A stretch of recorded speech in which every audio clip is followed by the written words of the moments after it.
వారం రోజుల తర్వాత మరో ఉత్తరం శ్రీచక్రం మంత్రాలయం నుండి రాశాడు. పూజ్యాయ రాఘవేంద్రాయ సత్య ధర్మ రథాయ చ భజతాం కల్పవృక్షాయ నమతాం కామధేనవే. ఆయనని భజించిన వారికి కల్పవృక్షమట, నమ్మించిన వారికి కామధేనువట. ఆలయపు గోడ మీదున్న ఆ శ్లోకానికి అర్థం అడిగితే ఒక బ్రాహ్మడు చెప్పాడు. గ్రామదేవత మాంచాలమ్మ అంగీకారంతో శ్రీ రాఘవేంద్రుల వారు ఇక్కడ బృందావన వాస్తవ్యులయ్యారని రాఘవేంద్రుల వారి పూర్వజన్మ కథ చెప్పుకొచ్చాడు ఆ బ్రాహ్మడు.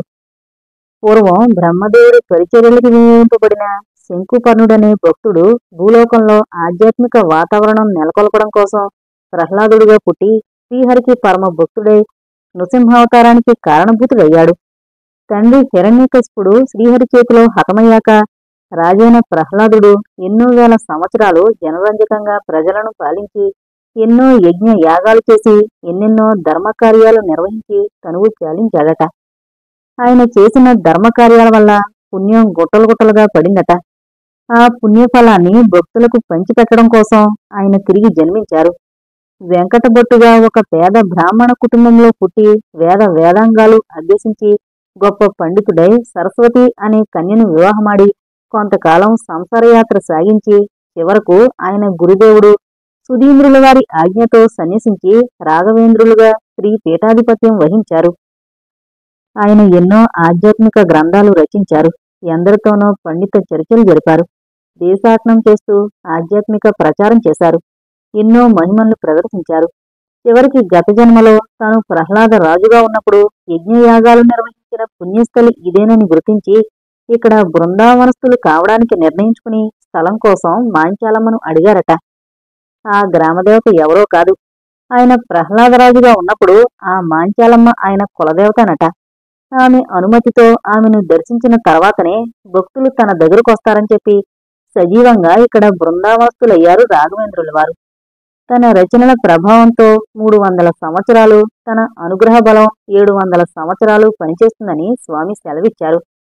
ఇప్పటికీ ఆయన బృందావనస్తులై 400 సంవత్సరాలైంది. ఇంకా 600 సంవత్సరాలు ఆయన బృందావనం నుండి భక్తులను అనుగ్రహిస్తూ ఆశీర్వదిస్తూ ఉంటారు. ఆయన బృందావనంలో ఉండే మట్టిని మృత్తిక అంటారు. ఆ మృత్తిక చాలా మహిమాన్వితమైంది. దీర్ఘ రోగాలను పీడపీడలను నివారిస్తుంది అని చెప్పాడు బ్రాహ్మడు. మంత్రాలయం ఇదొక మహిమాన్విత ప్రదేశం. ఇంతకాలం నాకే తెలియని ఒక అలజడి ఇక్కడికొచ్చాక మచ్చుకైనా లేకుండా పోయింది. మనస్సంతా ఏదో ప్రశాంతత అలుముకుంది. ఉదయాస్తమయాల్లో తుంగభద్రా నదిలో స్నానం అదొక మధురానుభూతి. నదిలోకి దిగగానే మనతో ఆడుకోవడానికొచ్చే చేపపిల్లలు, చేపపిల్లల కోసం వచ్చే నీటి పక్షులు, చల్లగా స్పర్శించే పిల్ల తిమ్మెరలు. ఒక పట్టాన నదిని విడిచి రావాలనిపించదు. నదిలో ఈత కొడుతుంటే కాలమే తెలీదు. నదీ స్నానం, స్వామివారి బృందావన చుట్టూ ప్రదక్షిణలు నా మనసును సేద తీరుస్తున్నాయి. లాడ్జింగ్ రూమ్ తీసుకున్న స్వామి ప్రాంగణంలోనే పడుకున్నాము, నేను నా మిత్రుడు యశ్వంత్. స్వామి ప్రాంగణంలో పడుకుంటే స్వామి స్వప్నంలో కనిపిస్తాడట. తుంగభద్ర మీద నుంచి తేలివచ్చే చల్లగాలులకు మైమరిచినట్టుగా నిద్రపట్టింది. తెల్లవారబోతున్న సమయంలో కల. అదొక సోపాన పంక్తి. ఎత్తైన గుట్ట మీద కట్టబడిన బంగ్లా నుండి ప్రారంభమైన మెట్లు నది వరకు వచ్చి రేవుతో ఆఖరైపోయాయి. చేతిలో పొన్నుకర్ర ఆసరాతో ఆ మెట్లను ఎక్కలేక ఎక్కుతున్న ఒక వృద్ధుడు. ఆయన తల వెండి జలతారులా పండిపోయింది. మీసాలు, కనుబొమ్మలు కూడా పండిపోయాయి. హఠాత్తుగా చూస్తే జవసత్వాలు ఉడికిపోయిన ఒక రుద్రసింహంలా అగుపిస్తాడాయన. ఆయన కళ్ళల్లో గూడు కట్టిన నిరాశ, నిస్పృహలు. దిక్కుల్లోకి దృష్టి సారించి చూసి కావలసినవాడు కనిపించినట్టుగా నిట్టూర్పు విడుస్తున్నాడు. నాకు మెలకు వచ్చింది. ఈ కళ నాకు చాలాసార్లు వచ్చింది. ఈ కళే కాదు, నాకు చాలా కళలు వస్తుంటాయి. మెలకు వచ్చాక కూడా ఆ కళ నన్ను వెంటాడుతున్నట్లుగా ఉంటుంది. అది అసలు కళలా అనిపించదు, నిజంగా జరిగినట్టుగా అనిపిస్తుంది. కొందరికి కళలు భవిష్యత్తును సూచిస్తూ పడతాయట.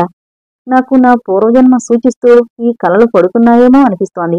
నా గత జన్మలోని అనుభవాలే నాకు కళలుగా వస్తున్నాయని నా నమ్మకం. నాకు అప్పుడప్పుడు అనిపిస్తుంటుంది, నేను శ్రీచక్రాన్ని కాదు, వీళ్ళు నా తల్లిదండ్రులు కాదు, నా ఊరు ఇది కాదు, ఎక్కడికైనా వెళ్ళిపోదాం అనిపిస్తుంటుంది. కానీ ఎక్కడికి వెళ్లాలో తెలీదు. తల మీద పెద్ద దెబ్బ తగిలితే జ్ఞాపకశక్తి పోయి తానెవరో మరిచిపోయినట్లుగా, నేను పూర్వజన్మ మరిచిపోయినట్లుగా అనిపిస్తూ ఉంటుంది. అప్పుడప్పుడు కొందరిని చూసినప్పుడు లీలగా ఏవో సంగతులు గుర్తుకొచ్చినట్లుగా కూడా అనిపిస్తుంది. చెట్టు కింద రాలిపడిన అక్కడో పువ్వు ఏరి ఒక దారానికి గుచ్చితే అది మాలగా తయారవుతుంది. నా కలలను వరుస క్రమంలో పెట్టి వినిపిస్తే ఒక కరుణ రసాత్మక గాథ అవుతుంది. నా కలలో తరచుగా కనిపించే ఆ రుద్రుడి నుండే ఆ కథ మొదలు పెడతాను. సీరియల్గా ఆ కథ రాసి పంపుతాను. చదువుతావు కదూ? పిచ్చివాడు ఏదో రాశాడు అనుకుంటావా?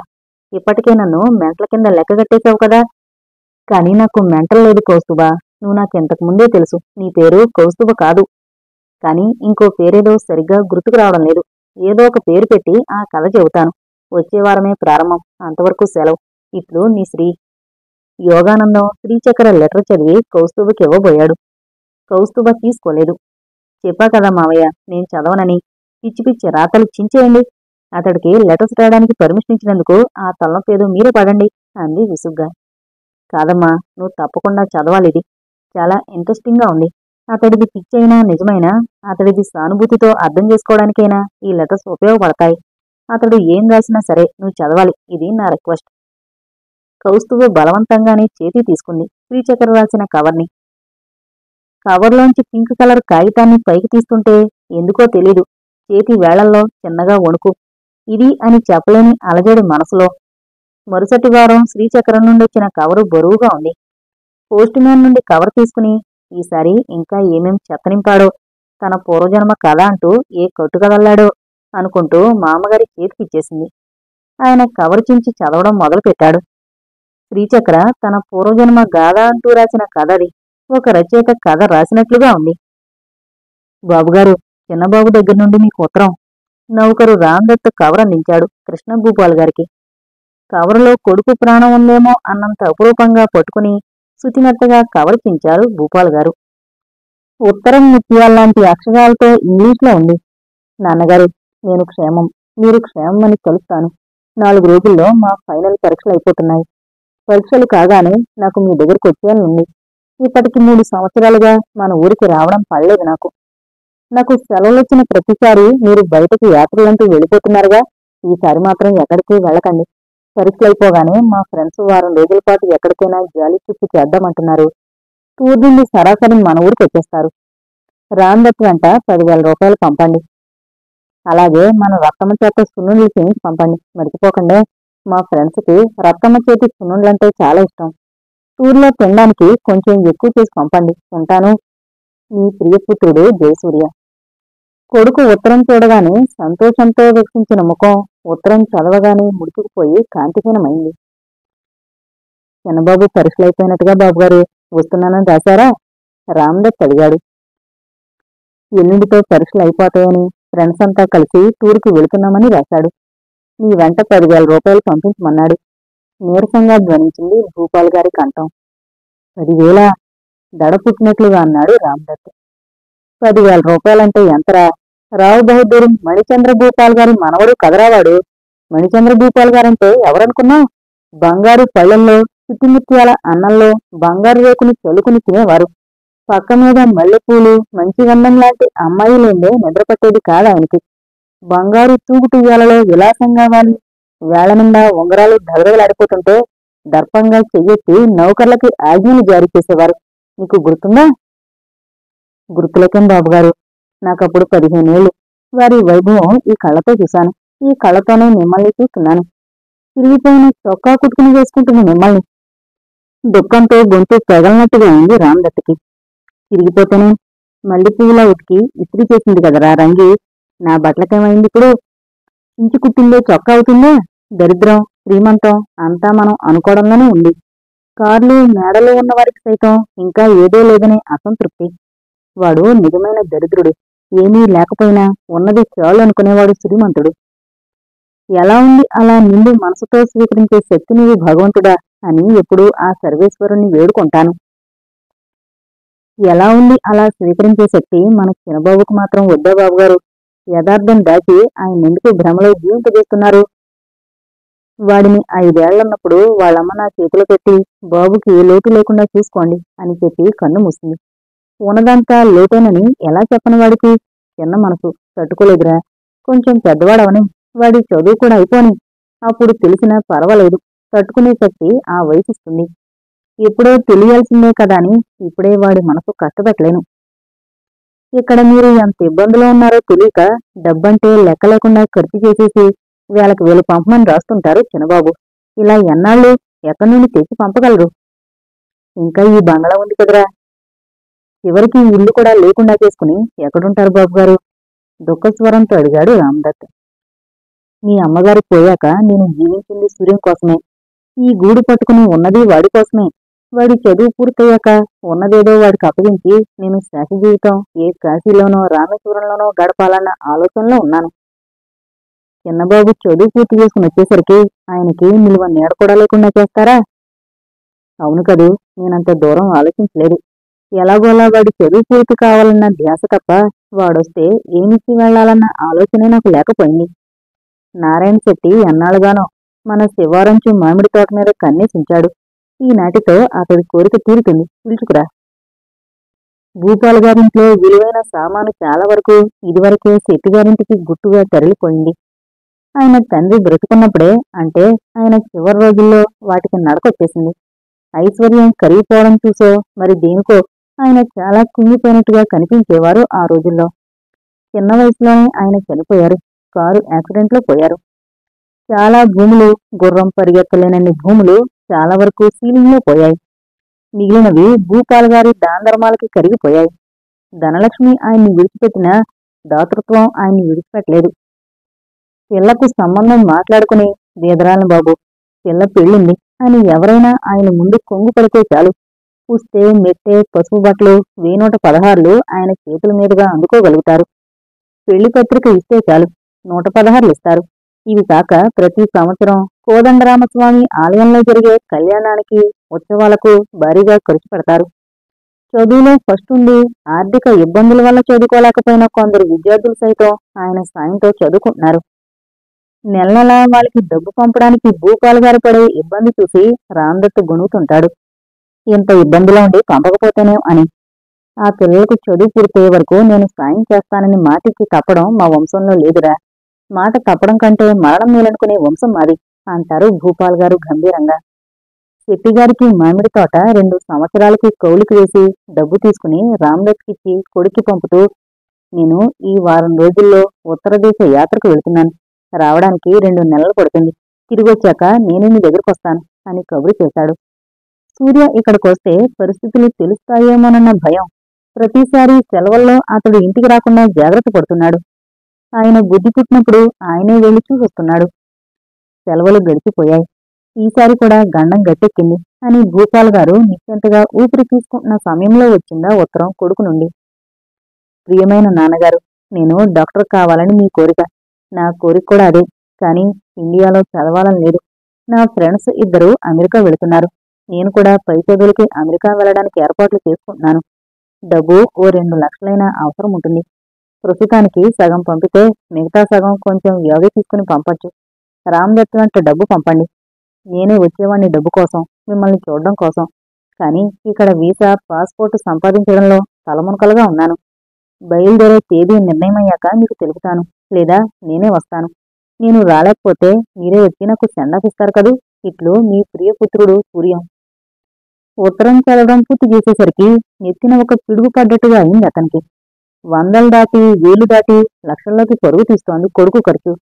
వాస్తవం దాటి అతన్ని భ్రమలో ఉంచి ఎంత తప్పు చేశాడో ఇప్పుడు అర్థమవుతోంది భూపాల్ గారికి. రామదత్తకున్నపాటి తెలివి తనకు లేకపోయింది. ఒక జమీందారీ బిడ్డగా దర్జా వెలిగించిన వాడు ఒక చితికిపోయిన వారి బిడ్డగా మిగిలిపోయడం తెలిస్తే ఎంతగా హర్ట్ అవుతాడు. నేను నిన్ను అమెరికా పంపించలేనుగా అంటే వాడి స్నేహితుల ముందు ఎంత చిన్నబుచ్చుకుంటాడు. వాడి కలలు మేడల్ని కూల్చేసే పని తండ్రిగా తను చేయలేడు. కాని ఇప్పుడు ఈ గండం గడిచే ఉపాయం ఏమిటి? ఈ భవంతుంది, చెదురుమదురుగా మిగిలిన భూములు, ఇంకా 2-3 పళ్ళతోటలు ఉన్నాయి. మంచి ధర పలికితే 20 లక్షలకి తక్కువ రాదు.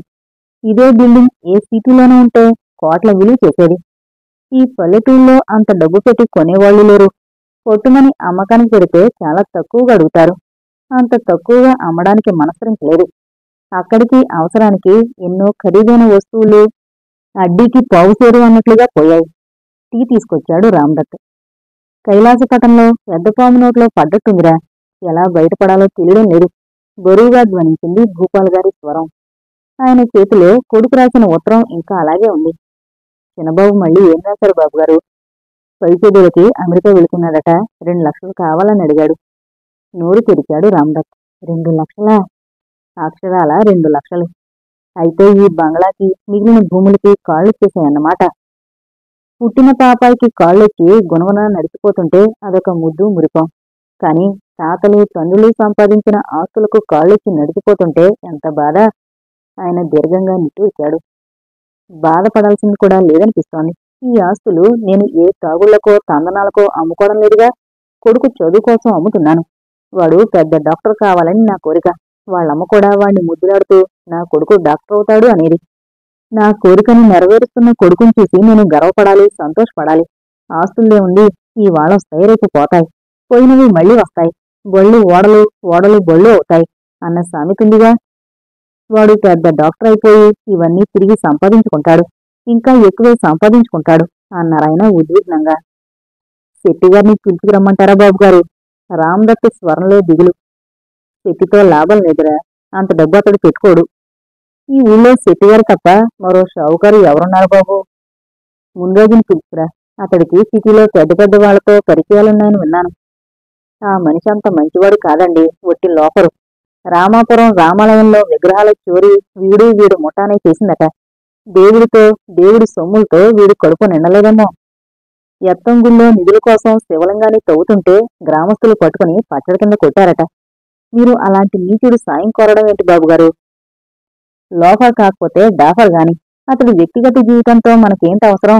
మనకిప్పుడు మంచి బేరం తెచ్చేవాడు కావాలి. అందుకు ముందుగానే సమర్థుడని నా నమ్మకం. అది చూడండి బాబుగారు, వాణ్ణి పిలుచుకుని వస్తాను. రామదత్కి ఇష్టం లేకపోయినా వెళ్ళాడు. ముందుగా వచ్చాడు.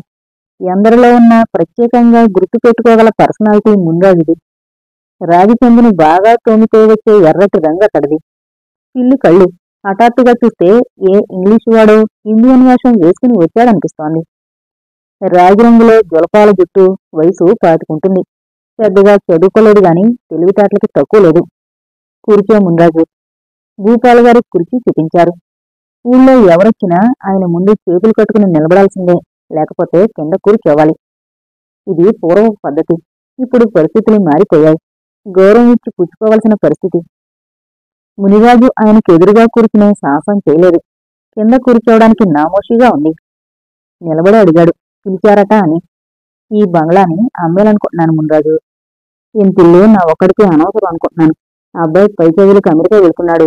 వాడు తిరిగొస్తే ఏ సిటీలోనో సెటిల్ అవుతాడు గాని ఇక్కడ ఉండడు. నేనొక్కడినే దిక్కుదిక్కుమంటూ ఇంత బంగ్లాలో ఉండలేను. అందుకని తోట బంగ్లాకి మారిపోదాం అనుకుంటున్నాను. అక్కడ జీతగాళ్ళు ఉంటారు. పశువుల్ని పక్షుల్ని చూసుకుంటూ ప్రశాంతంగా గడిపేయగలను. ఎవరూ ఉండకపోతే ఈ ఇల్లు తోడుబెట్టినట్లుగా అవుతుంది కాబట్టి అమ్మేస్తే బాగుంటుందని నా ఆలోచన. కనీసం 3-4 లక్షలు పెట్టగల ఆసామిని నువ్వు చూడగలవేమోనని నేను పిలిపించాను. ఈ బిల్డింగ్కి 4 లక్షలంటే తక్కువే దొరవారు. ఇంటిలో పరిచిన పాలరాళ్ళకు అవుతుంది అంత డబ్బు. ఇదే ఏ సిటీలో అయినా అయితే 20 లక్షలన్నా ఇస్తే అందుకుపోతారు. ఇది పల్లెటూరు కాబట్టి బొత్తిగా ధర పలకడం కష్టమే. కష్టమైనా సాధించగలవన్న నమ్మకం ఉండబట్టే ఈ పని నీకు అప్పగిస్తున్నాను మున్రాజు. కనీసం 3 లక్షలకి బేరం తీసుకురా. నీ శ్రమనే ఉంచుకోను. కమిషన్గా వచ్చిన దాంట్లో కొంత పర్సెంటేజీ నీకు ముట్టజెప్పగలను. మునిరాజు ముఖంలో తీసుకురావాల్సిన మార్పునే తీసుకొచ్చింది ఆ మాట. విప్పారిన ముఖంతో అన్నాడు, నాకు తెలీదా దొరవారు, మీరు ఎలాంటివారో. మీరు ఎవరి కష్టాన్ని ఉంచుకోరని నాకు తెలుసు. ఒకసారి ఇల్లు చూడు. ఎవరికైనా చెప్పాలంటే నీకు ఇల్లు గురించి తెలుసుండాలి కదా. మునిరాజుని వెంటబెట్టుకుని బంగ్లా అంతా తిప్పి చూపారు భూపాల్ గారు. పోయినవి పోగా ఇంకా అరుదైన వస్తువులెన్నో ఉన్నాయి ఆ భవంతిలో. పడక గదిలో అమర్చిన నిలువుటద్దాలు చేస్తాయి వేలాది రూపాయలు. అందంగా నగిశీలు చెక్కిన పందిరి మంచాలు, కుర్చీలు, నగిశీలు చెక్కిన పెద్ద పెద్ద గుమ్మాలు, రంగురంగుల అద్దాల కిటికీలు, కింద పాలులికిపోయినట్లుగా పాలరాళ్లు, వెన్నెల తరగల్లా గోడలు. న్యాయంగా ఆ మేడకి వెలకడితే లక్షలు కాదు, కోటి పలుకుతుంది. విలువ తెలియని వాడి చేతిలో పడితే వజ్రం కూడా గాజుముక్క అయిపోయినట్లుగా పల్లెటూరులో రాజప్రసాదంలో ఉన్న భవంతికి విలువ లేదు. ఎందరో రాజులు కట్టిన రాజప్రసాదాలు ఉండేవాళ్లు లేక బూతు బంగ్లాలుగా మారిపోయాయి. చివరికి చారిత్రాత్మక శిథిలాలుగా మిగిలిపోయాయి. ఈ ఊరి వాళ్ళెవరూ ఈ బంగ్లా కొనే సాహసం చేయరు దొరగారు, హఠాత్తుగా అన్నాడు మున్రాజు. భూపాల్ గారు వెలవెలబోతూ ఎందుకని అని అడిగారు. ఈ భవంతి గురించి ఈ ఊళ్ళో అనేకమైన కథలు ప్రచారంలో ఉన్నాయి. మీకు తెలుసో తెలీదో? ఈ ఇంట్లో ధనశక్తి తిరుగుతుంటుంది అనేనా ఆ కథలు? ధనశక్తి తిరుగుతుంటుందని ఒకటే కాదు, మీ పూర్వీకులు చాలా రెస్పులు కదా దొరగారు. వాళ్ళ అనుభవంలో ఆనందంగా కరిగిపోయిన ఆడవాళ్లే కాక ఇష్టం లేక ఆత్మహత్య చేసుకున్న వాళ్ళు ఉన్నారంటారు. వాళ్ళు పెట్టిన శాపాలకి ఈ వంశం నిర్వంశం కావలసిన మాట కాలేదంటే ఆశ్చర్యం. ఆ ఇంటి ఆడవాళ్లు చేసిన పూజలు పుణ్యాల వల్లే ఈ ఇల్లు ఇలా నిలిచిందని ఊళ్ళో అనుకుంటారు. ఎక్కడో దూరంగా ఉండి చదువుకుంటున్న కొడుకు కళ్ల ముందు కదిలి సన్నగా వణుకుతున్నట్లుగా అయ్యాడు భూపాల్ గారు. ఎందుకంటే మునిరాజు మాట పూర్తిగా అసత్యమని కొట్టి పారేసేది కాదు కనుక. ఈ ఇంట్లో రాత్రి వేళల్లో ఎవరో ఆడమనిషి నెమ్మదిగా నడిచి వెళుతుంటే కాళ్లకున్న గజ్జెలు చిరుసవ్వడి చేస్తున్నట్లుగా వినిపిస్తుంది. ఏదో ఆలాపన అన్నట్లుగా కాదు, చాలా స్పష్టంగా, ఒక్కోసారి తన ముందు నుండే నడిచి వెళ్తున్నంత దగ్గరగా. అలా నడిచి వెళ్లేది మనిషి తాలూకా ఆత్మ, ధనసత్తా తెలీదు. ఈ ఇంటి వెనుక మామిడి తోటలో పూర్వీకులు పాతిపెట్టిన పాత్ర గంగాళాలకి ఉందని కూడా వినికిడి. అది ఒట్టి వినికిడి కాదు, పరమ సత్యం అని చెప్పాడు భిక్ష కోసం వచ్చిన ఒక సన్యాసి. 10-12 ఏళ్ల కిందటి మాట. తన చేత భిక్ష స్వీకరించి వెళుతూ ఓ మాట అన్నాడు ఆ సన్యాసి. ఈ బంగ్లాకి వెనకవైపు మామిడి తోటుంది కదూ, ఈశాన్యంలో సమీపంగా పూర్వీకులు నిక్షిప్తం చేసిన ధనరాశుంది. కాని మీకు గాని మీ వంశానికి గాని దక్కదు. శాపగ్రస్తమైన మీ వంశం నాగేంద్రుడి ఆశీస్సులు లేకపోతే ఎప్పుడో అంతరించిపోయేది. మామిడి తోటలో ఈశాన్యంగా కోనేరున్న మాట నిజమే. అక్కడొక చిన్న గుడి కూడా ఉంది.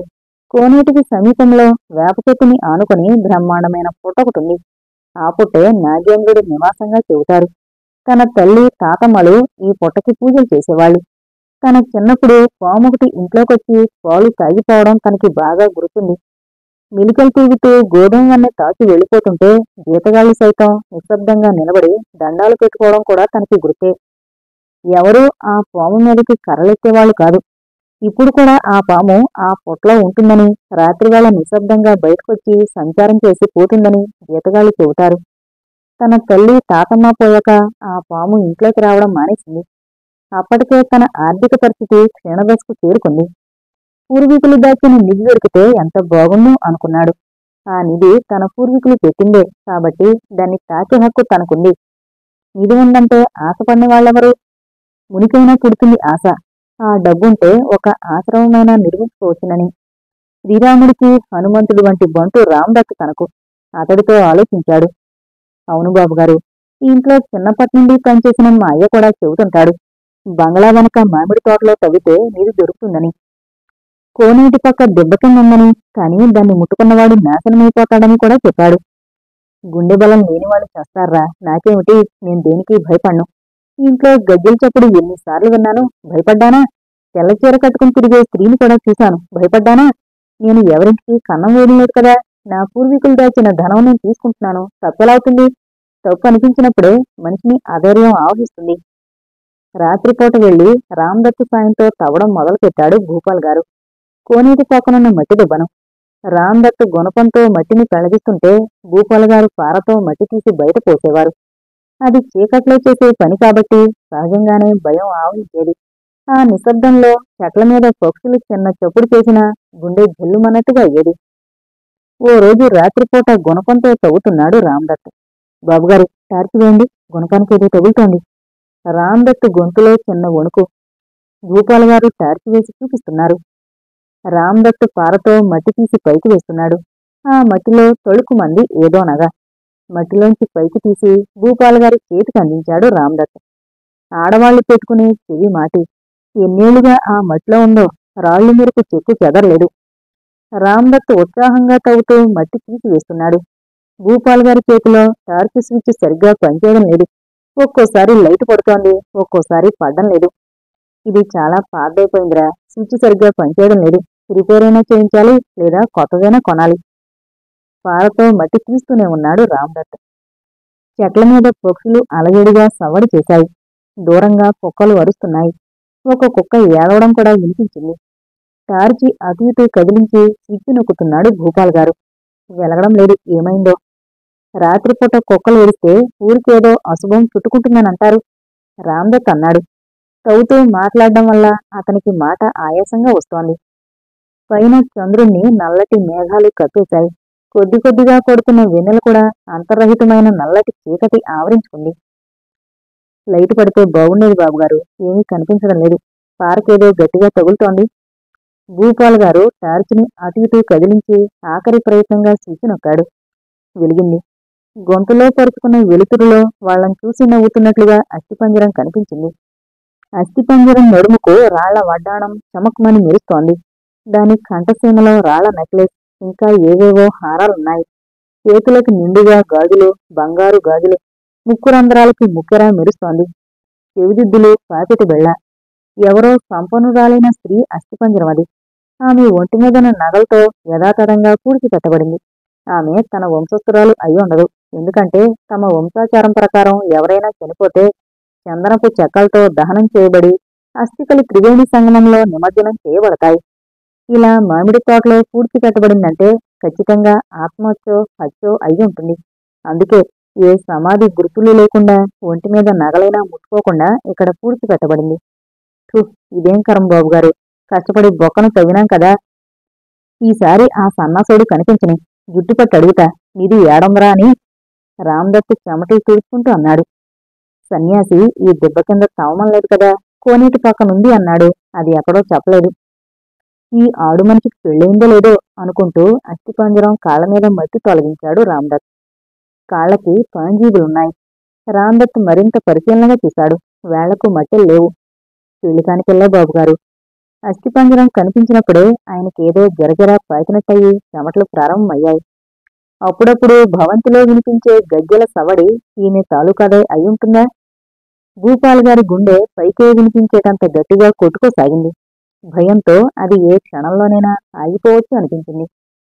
దెబ్బ కింద తవ్వితే దొరుకుతుంది అని మా అయ్య అనేవాడు. అది తాగినప్పుడు మాత్రమే వాగేవాడు. అది ఇదేనన్నమాట. ఈ ఆడమనిషి ఎవరో మా అయ్యకు తెలిసే ఉండాలి. ఇక్కడ పూడ్చిపెట్టిన సంగతి మా అయ్యకి తప్పక తెలిసుండాలి. అడుగుతాను రేపు. సణుగుతూ గొణుగుతూ గుంట యథాప్రకారం పూడ్చివేసే ప్రయత్నంలో పడ్డాడు రామదత్. మరుసటి రోజు ఇంటికి వెళ్లి తండ్రిని అడిగాడు, దొరగారి మామిడి తోటలో కోనేటి పక్కన దెబ్బ కింద ఏముంది అని.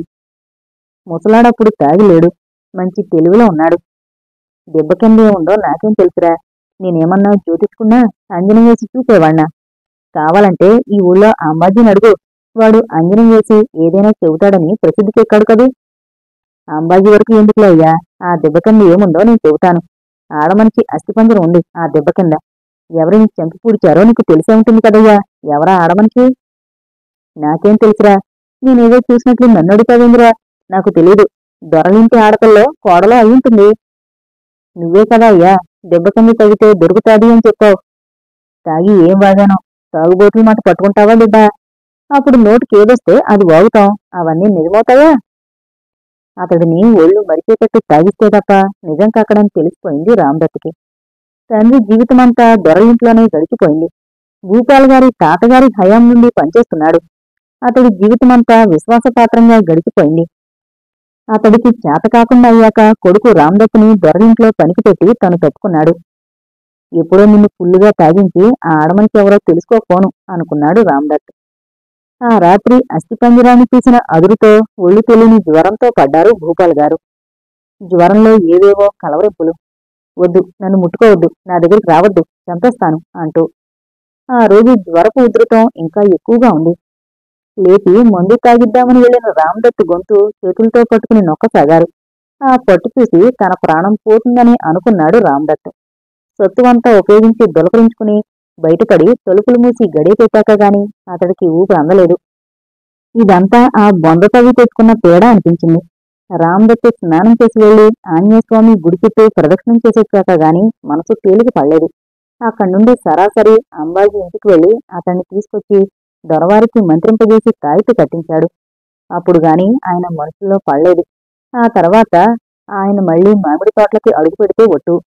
ఇదంతా జరిగి 12 ఏళ్లవుతోంది.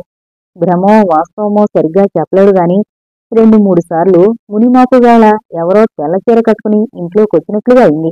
తీరా చూస్తే ఎవరూ కనిపించేవాళ్లు కాదు. ఇదంతా చెబితే ఈ అసలే ఇంటికి బేరం రాదు. ఎవరో పనిలేని వాళ్లు కల్పించిన కథలవి. ఈ బంగ్లాలో ఇన్నేళ్లుగా ఒంటరిగా ఉంటున్నాను, నాకేమీ కాలేదు కదా అన్నారు భూపాల్ గారు. కానీ దొరవారు ఒక ఇల్లు అయితే ఎవరో ఇంట్రెస్ట్ చూపరేమో, పొలం కూడా కలిపి బేరం పెడితే ఇక్కడ ద్రాక్ష తోటలు పెంచడమో ఫ్యాక్టరీ పెట్టడమో చేయొచ్చునని కొనడానికి ఆసక్తి చూపుతారు. ఇప్పటికే వసతి లేక చాలా పొలాలు అమ్మేశాను. ఇక అమ్మడానికి ఏమీ లేదు మున్రాజు. నాకు ఒక కొడుకున్నాడు కదా, వాడికి ఏమీ లేకుండా ఎలా చేసుకోను? ఇంటి వెనక బంగ్లాతో కలిపి అమ్ముదాం. అలాగే దొరవారు, ఎల్లుండి సిటీకి వెళుతున్నాను. తెలిసిన సేట్లకి చెబుతాను.